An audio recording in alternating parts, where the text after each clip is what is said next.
Bonjour les amis, j'espère que vous allez bien. Donc aujourd'hui on se retrouve pour une nouvelle recette de crêpes inratables. Pour cette recette, on aura besoin de 3 œufs, 0,5 litre de lait, 250 g de farine, 50 g de sucre, 20 g de beurre et une pincée de sel. Vous pouvez très bien rajouter un demi-sachet de sucre vanillé. Donc pour commencer, on va prendre notre batteur. Je préfère utiliser directement le batteur pour bien mélanger la pâte. On va mélanger donc le sucre vanillé pour ceux qui les utilisent et les œufs et ensuite la farine. Alors on met le sucre, ensuite les œufs.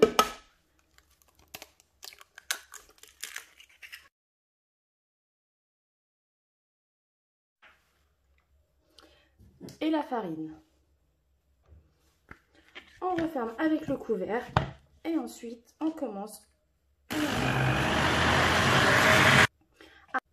Après avoir mélangé quelques minutes, on rajoute le beurre fondu. Et de là, on rajoute petit à petit le lait.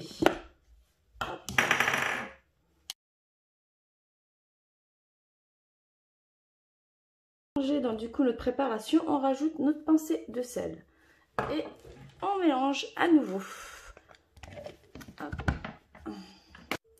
Et voilà, donc du coup ma préparation bien mélangée, on verse le tout dans un saladier et on vérifie bien qu'il n'y ait pas de grumeaux. Comme maintenant. De là, je vais prendre mon saladier et le laisser reposer 10 à 15 minutes au réfrigérateur, ce qui va me permettre de ranger les ustensiles que j'ai utilisés. On se retrouve juste après. Me revoilà les amis, donc du coup, après avoir laissé notre pâte donc au réfrigérateur quelques minutes, donc elle est onctueuse, sans grumeaux. Donc maintenant, j'ai mis ma poêle à crêpes donc sur feu moyen. Je la laisse chauffer quelques minutes et on va commencer les crêpes. En attendant que la poêle chauffe, je vais prendre une assiette. Voilà. Et j'utilise avec un couvercle pour couvrir les crêpes au fur et à mesure, pour éviter qu'elles ne s'assèchent. Donc, je prends une louche et c'est parti.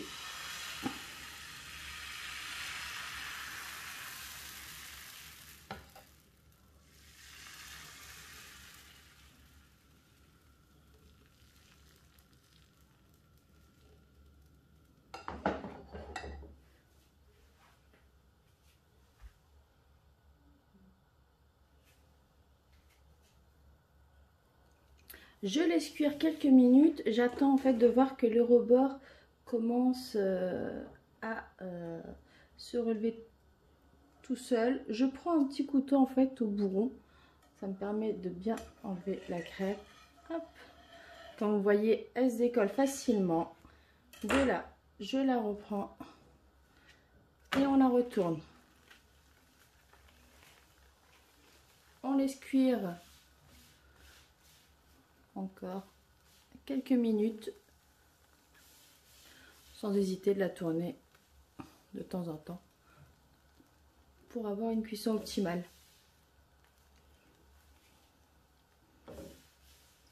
Hop. On voit bien comme quoi il manque encore un petit peu de cuisson. On la retourne et c'est reparti.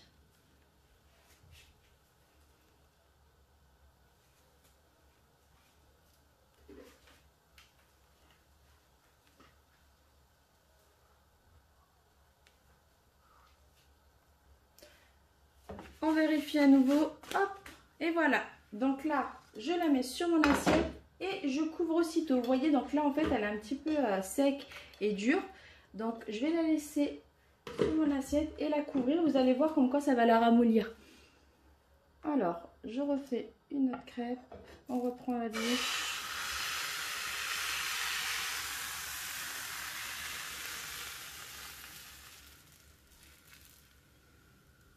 On l'étale correctement. Je la laisse cuire à feu moyen.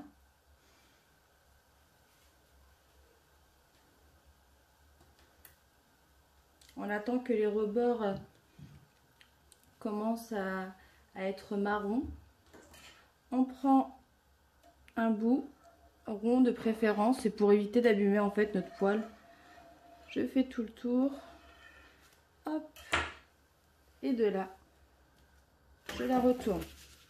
On la place correctement et on fait cuire la deuxième face. Sans hésiter à la tourner de temps en temps pour vraiment avoir une bonne cuisson partout.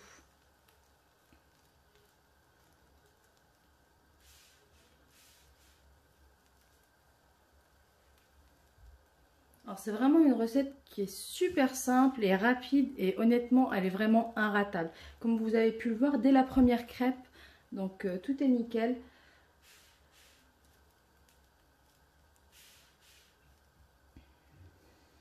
Et ça fait plaisir aux grands et petits. Alors hop, on retourne, on va la laisser encore un petit peu cuire.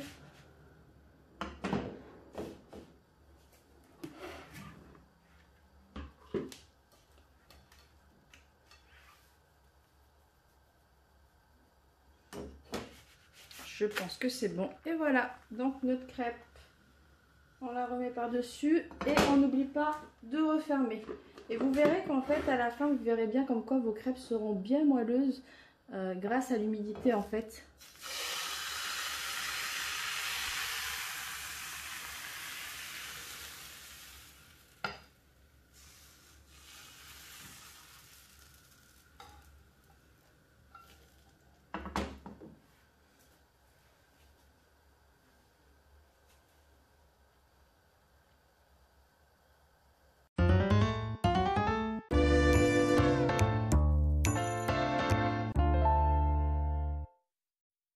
Et voilà, la préparation de nos crêpes est terminée, elles sont prêtes à être dégustées grâce aux ingrédients que je vous ai fournis. Donc du coup, vous pouvez faire une dizaine de crêpes.